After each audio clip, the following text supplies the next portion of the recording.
இரண்டாம் வகுப்பு தமிழ் பருவம் 1 பயிற்சி நூலில் உள்ள கொஸ்டின் தான் பார்க்க போகிறோம். மொட்டு பக்கையை நோட் பண்ணிக்கோங்க. 42ல் உள்ள நாங்களே உருவாக்கும் அப்படிங்கிற பாடல் தான் பார்க்க போகிறோம். கொஞ்சி பேசும் பச்சை கிளியே என் அருகில் வாவா, உன்னை போல கொஞ்சி பேச எனக்கு சொல்லி தாத்தா, பாட்டு பாடும் காட்டுக்குயிலே என் அருகில் வாவா, உன்னை போல பாட்டு பாட எனக்கு சொல்லி தாத்தா. ஆமாம், இங்கே மயிலுக்கு நம்ம எழுதணும். ஸோ நடனமாடும் நல்ல மயிலே என் அருகில் வாவா, உன்னை போல நடனம் ஆட எனக்கு சொல்லி தாத்தா. அதுக்கடுத்து மான், துள்ளி ஓடும் நல்ல மானை என் அருகில் வாவா, உன்னை போல துள்ளி ஓட எனக்கு சொல்லி தாத்தா.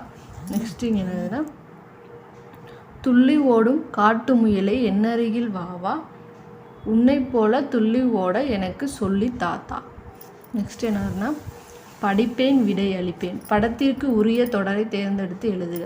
வயிற்றில் உருண்டது, மூக்கின் மேல் சறுக்கியது, நெற்றியில் நடந்தது, காலில் ஓடியது. இது என்னென்னா, ஃபஸ்ட்டு நெற்றியில் நடந்தது, இதுதான் இதோட ஆன்சர். என்னென்னா, ஃபஸ்ட்டு ஒரு படம் இருக்குது, நெற்றி கையில் வச்சுக்கா, நெற்றியில் நடந்தது. நெக்ஸ்ட்டு மூக்கில் இருக்கிறதுனால மூக்கின் மேல் சறுக்கியது. நெக்ஸ்ட்டு வயிற்றை காமிச்சதுனால வயிற்றில் உருண்டது தான் இதோட ஆன்சர். நெக்ஸ்ட் என்னன்னா, காலை காமிச்சதுனால காலில் ஓடியது இதோட ஆன்சர். நோட் பண்ணிக்கோங்க. நெக்ஸ்ட்டு சிந்திப்போம் விடையளிப்போம், படத்திற்கு உரிய தொடர் எது குறியிடுக.